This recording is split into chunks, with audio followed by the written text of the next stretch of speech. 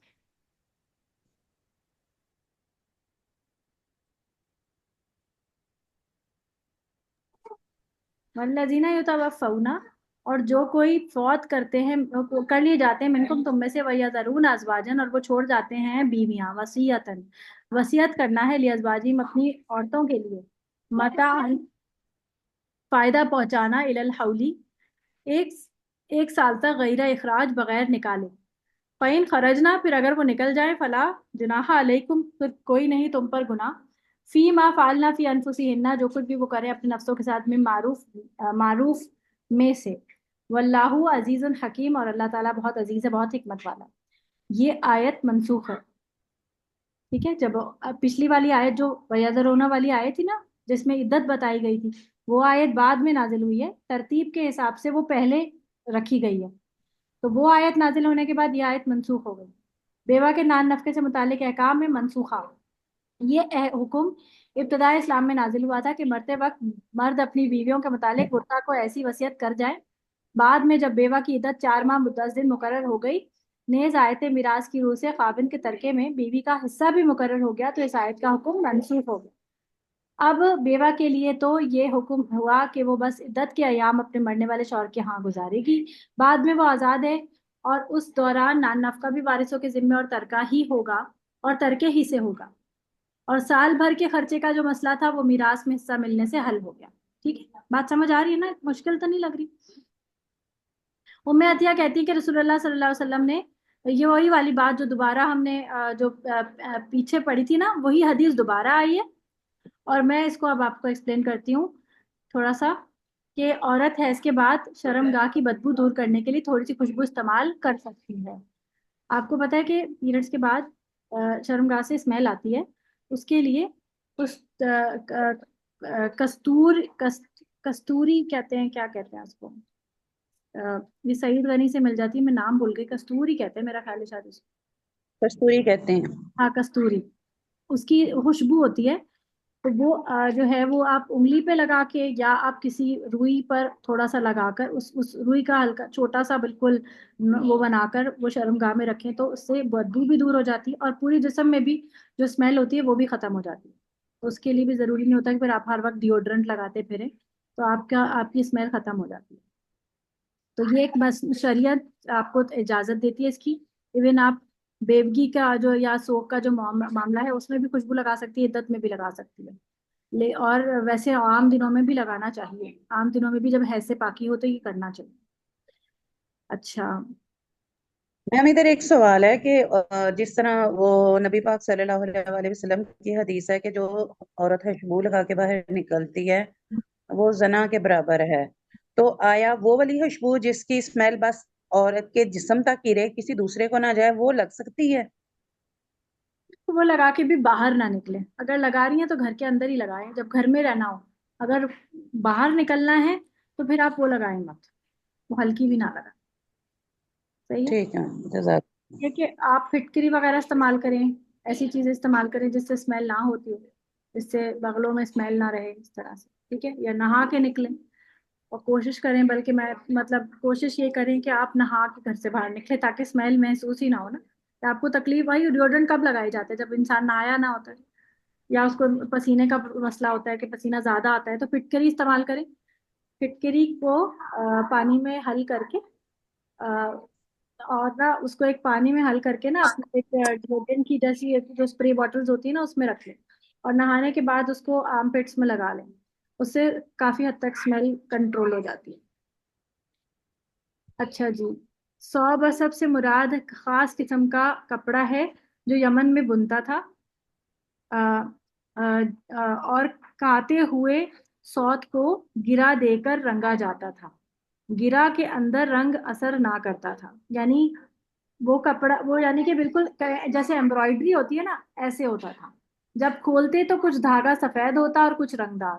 اس دھاگے سے جو کپڑا بنا جاتا اس میں بھی سفیدی اور رنگ بے ترتیب انداز سے موجود ہوتے. اسے صوب اصب کہتے تھے، جس کا ترجمہ ہے کچھ سفید کچھ رنگین کپڑا. یعنی عدت کے دوران اس قسم کا کپڑا پہنا جا سکتا ہے جس میں ڈفرینٹ کلرز ہیں. جیسے آج کل ہمارے یہاں پرنٹ ہوتے ہیں، ڈفرینٹ کلرز ہوتے ہیں ہلکے پھلکے، جیسے پرنٹڈ جو ہوتے ہیں وہ تو ڈفرینٹ کلرز ہوتے ہیں. کیونکہ اس میں سفید رنگ کا کافی مقدار میں موجود ہونے کی وجہ سے کپڑا شوخ رنگ کا نہیں رہتا تھا. ہاں عدت کے دوران باقاعدہ خوشبو کا استعمال درست نہیں ہے. یہ جو آپ کا یہ تھا نا مسئلہ رنگے والا کپڑا، کہ رنگدار کپڑا نہیں پہننا، تو وہ جو یعنی کہ بالکل شوخ رنگ ہے نا وہ نہیں پہننا. جیسے ریشمی کپڑا بالکل ہی شوخ ہوتا ہے اور کلرز میں اور بہت چمکیلا بھی ہوتا ہے، تو وہ کپڑے ریشمی کپڑے بیسیکلی نہ پہنا جائیں. اور ایسے بھڑکیلے رنگ کے نہ ہوں جو کہ شوخ ہے، کلر ہلکے ہوں. ماہواری کے غسل کے بعد خوشبو کا روئی کا پھایا مقام مخصوصہ میں رکھنے کا مقصد یہ ہے کہ جسم کی ناگوار بو ختم ہو جائے. سوگ منانے والی عورت رنگین کپڑے پہننے سے اجتناب کرے.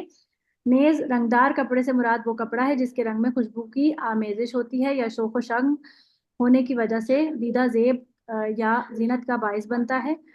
پرانا رنگدار کپڑا جس میں خوبصورتی اور کشش باقی نہیں رہتی اور نہ ہی وہ آرائش اور زیبائش کے لیے ہوتا ہے، اس کے استعمال میں کوئی حرج نہیں، واللہ عالم. پھر آگے آخری آیت ہے، میرے خیال ہے 2 آیتیں رہ گئی. وللمطلقات متاع بالمعروف، اور مطلقات یعنی جتنی بھی تمام مطلقہ عورتیں ہیں ان کو فائدہ پہنچانا حقاً علی المتقین، حق ہے متقی لوگوں پر. یعنی مطلقہ عورتوں کو دے دلا کر ہی رخصت کرنے کا حکم ہے. تو اس میں جو آیت پیچھے ہم نے پڑھی اس میں بھی طلاق کے وقت کچھ دے دلا کر رخصت کرنے کا حکم صرف ایسی مطلقہ کے لیے ہے جس کا نہ تو مہر مقرر ہوا ہو اور نہ ہی اس کے خاوند سے صحبت کی ہو اور وہ صحبت سے بیشتر فوت ہو جائے. اب یہاں ایسا حکم ہر قسم کی مطلقہ کے لیے، یعنی کہ اب سارے کے لیے یہ آیت سے ہو گیا کہ مطلقہ جو بھی ہوگی اس کو فائدہ پہنچانا ہی پہنچانا ہے. تو آپ دیکھیں ہمارے یہاں کس قسم کا جو ہے وہ ظلم ہوتا ہے کہ فائدہ تو کیا پہنچانا، اس سے چھین لیا جاتا ہے، سب کچھ لے لیتے ہیں اس سے، اس کا جہیز بھی رکھ لیتے ہیں اور اس کو الٹا نقصان پہنچاتے ہیں اس کی کردار کشی کر کے. یہ پرہیزگاروں کا یہ شیوا نہیں ہوتا کہ وہ طلاق دے کر مطلقہ کو خالی ہاتھ گھر سے باہر نکال دیں. کذالک یبین اللہ لکم آیاتہ لعلکم تعقلون. اللہ تعالیٰ تمہیں اسی لیے اپنی آیت کھول کھول کر صاف صاف بیان کرتا ہے تاکہ تم عقل سے کام لو. یہاں نکاح، طلاق، عدت، رضاعت وغیرہ تمام آئلی زندگی سے متعلق احکامات دینے کے بعد اللہ تعالیٰ فرماتے ہیں کہ یہ احکام وضاحت سے بیان کر دیے گئے ہیں، لہٰذا انہیں اچھی طرح سمجھ کر ان پر عمل کیا کرو اور ان سے جو کچھ بھی اللہ تعالیٰ کی منشا معلوم ہوتی ہے اس کے مطابق عمل کرو، اپنے لیے گنجائش نکالنے کی کوشش نہ کرو. الحمدللہ الحمدللہ الحمدللہ بنعمتہ تتم الصالحات. جی الحمدللہ کمپلیٹ ہو گیا یہ والا ہمارا لیسن، اور کافی مشکل تھا. مجھے بہت خوف تھا کہ اللہ تعالیٰ کہ بس یہ کام مجھ سے لے لے اور یہ سمجھ آ جائے آپ لوگوں کو. اور مجھے امید ہے کہ میں نے پوری اپنی تو کوشش کی ہے، مجھے امید ہے کہ آپ لوگوں کو سمجھ آ گیا ہوگا. پھر بھی اگر آپ لوگوں کے کوئی سوالات ہوں تو مجھے بتا دیجیے. اور اس کو ایسے پڑھیے کہ اسے آپ نے اپنے گھروں میں لوگوں کو سب کو تعلیم بھی دینی، یعنی ٹائم ٹو ٹائم، یہ نہیں کہ بٹھا کے سب کو ایک دفعہ ہی لیکچر دیتے رہیں، ٹائم ٹو ٹائم یہ چیزیں لوگوں کے اندر ڈالیں، سکھائیں. یہ سیکھنے والے معاملات ہیں، بچوں کو سکھائیں، اپنے تھوڑے سے بلوغت کی طرف چلے جائیں، بچے یہ باتیں سمجھنے کے قابل ہو جائیں تو سمجھ جائیں. ٹھیک ہے، چلیں جی. سبحانک اللہم و بحمدک، اشہد ان لا الہ الا انت، استغفرک و اتوب الیک. السلام علیکم ورحمۃ اللہ وبرکاتہ.